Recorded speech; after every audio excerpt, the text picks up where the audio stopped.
Hello மக்களே, இன்றைக்கி ஒரு சூப்பரான ஸ்பாஞ்ச் வெனிலா டீ கேக் பார்த்துடலாமா? இந்த கேக் ரெசிபி உங்களுக்கு தெரிஞ்சிச்சுன்னா நீங்கள் நார்மலாக கேக் ஐசிங் பண்ணுறதுக்கு எல்லாத்துக்குமே யூஸ் ஆகும். இதுக்கு நான் 1 கப்பு மாவு, 1 கப்பு சுகரை வந்து பவுடர் பண்ணி எடுத்துக்கிட்டேன். டூட்டி ஃப்ரூட்டி எடுத்துக்கிட்டேன். இதுக்கு மொத்தமாக நான் 3 முட்டை வந்து ஹோல் எக்ஸ் வந்து எடுத்திருக்கேன். இதுக்கு நீங்கள் செப்ரேட் பண்ணணுன்ட்டுலாம் அவசியம் கிடையாது. இந்த 3 முட்டையும் போட்டுட்டு நல்லா பீட்டரை வந்து 2 இல்லை 3 இந்த ஸ்பீட்லேயே வந்து நீங்கள் வந்து பீட் பண்ணுங்கள். ஃபஸ்ட்டு சுகர் ஆட் பண்ணுறதுக்கு முன்னாடி இந்த மாதிரி ஃபோமி கன்சிஸ்டன்சியில் வெறும் முட்டை மட்டும் வரணும். ஒன்ஸ் அது வந்ததுக்கப்புறமா அந்த 1 கப் சுகரை வந்து கொஞ்சம் கொஞ்சமாக ஆட் பண்ணிக்கோங்க. உங்களுக்கு சுகர் நீங்கள் ஜாஸ்தி எனக்கு வேணான்னா நீங்கள் 1 கப்பு மாவுக்கு 3/4 கப்பு சுகர் கூட எடுத்துக்கலாம். 1 கப்புக்கு மாவுக்கு 1 கப்பு சுகருன்றது கொஞ்சம் நல்லா இதுவாக இருக்கும். இப்போ நான் இதில் ஒரு 1/4 கப்பு மட்டும் ஆயில் ஆட் பண்ணியிருக்கேன். ஸோ ஆயில் போட்டுட்டு எக்கை வந்து நல்லா கொஞ்சம் கொஞ்சமாக இந்த மாதிரி ஃபோம் திக்காக பீட் பண்ணி வச்சுக்கோங்க. இப்போ டை இன்க்ரீடியன்ஸ் தனியாக எடுத்துக்கலாம். அந்த 1 கப் மைதாவில் 1/2 spoon salt, 1/2 spoon baking powder, 1/2 spoon baking soda போட்டுட்டு இந்த மாதிரி ஒரு ஸ்டெய்னரில் அதை போட்டு நல்லா ஜெலிச்சு எடுத்துக்கோங்க. அப்போ தான் உங்களுக்கு எந்த ஒரு லம்ஸ் இல்லாமல் இருக்கும். ஒன்ஸ் பேட்டரில் வந்து நான் ஒரு 1லேருந்து 2 மூடி வந்து வெனிலா எசன்ஸ் ஆட் பண்ணியிருக்கேன்.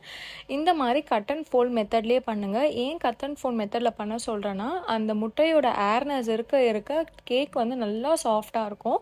அந்த மாவு வந்து திக்காக இல்லாமல் கொஞ்சம் நல்ல மாவை அந்த பாத்திரத்தில் நசுக்குன மாதிரி நல்லா ஃபஸ்ட்டு இந்த மாதிரி ஸ்ப்ரெட் பண்ணி விட்டுக்கோங்க. மாவோட கன்சிஸ்டன்சி தெரியுதுங்களா? அவ்வளோதான். இதுக்கு 3 இன்க்ரீடியன்ட் தான். வெறும் மைதா, சுகரு, கொஞ்சமாக ஆயிலு, வெனிலா எசன்ஸ், வேறு எந்த பொருளுமே உங்களுக்கு தேவை கிடையாது. சூப்பராக இந்த மாதிரி எடுத்ததுக்கப்புறமா நான் இதில் வந்து இந்த மாதிரி ஒரு ஸ்கொயர் டின் நான் எடுத்துக்கிட்டேன். இப்போது நான் மிக்ஸ் பண்ணி வச்சுருந்த பேட்டரை எந்த லம்ஸுமே இல்லாமல் இருந்த வரைக்கும் மிக்ஸ் பண்ணிவிட்டு இதில் ஊற்றி 180 டிகிரி செல்சியஸில் 20 to 35 மினிட்ஸ் வந்து நான் இதை குக் பண்ணி எடுத்தேன். 10 மினிட்ஸ் ஓவனை வந்து ப்ரீஹீட் பண்ணிக்கோங்க. இப்போது டூட்டி ஃப்ரூட்டி உங்களுக்கு எவ்வளோ தேவைப்படுதோ, டூட்டி ஃப்ரூட்டி, நட்ஸு, ஃப்ரூட்ஸ் உங்களுக்கு என்ன வேணுமோ நீங்கள் வந்து அதை ஆட் பண்ணிக்கலாம். சீரியஸாக கேக் வந்து அவ்வளோ சாஃப்டாக இருக்கும். இந்த கேக் பேஸ் வச்சு நீங்கள் பெரிய பெரிய வெனிலா கேக்கு இல்லை ஐசிங் கேக்கு எல்லா கேக்குக்குமே இந்த வெனிலா ஸ்பாஞ்சிங் வந்து நீங்கள் கண்டிப்பாக யூஸ் பண்ணிக்கலாம். என் ரெசிபி பிடிச்சிருந்துச்சுன்னா என் வீடியோவை லைக் பண்ணுங்கள். உங்கள் ஃப்ரெண்ட்ஸ் அண்ட் ஃபேமிலிக்கு ஷேர் பண்ணி மறக்காமல் சப்ஸ்கிரைப் பண்ணி பக்கத்தில் இருக்க பெல் பட்டனையும் கிளிக் பண்ணுங்கள். உங்கள் ஃப்ரெண்ட்ஸ் அண்ட் ஃபேமிலிக்கு என்னோடய வீடியோவை ரெஃபர் பண்ணுங்கள். தேங்க்யூ மக்களே.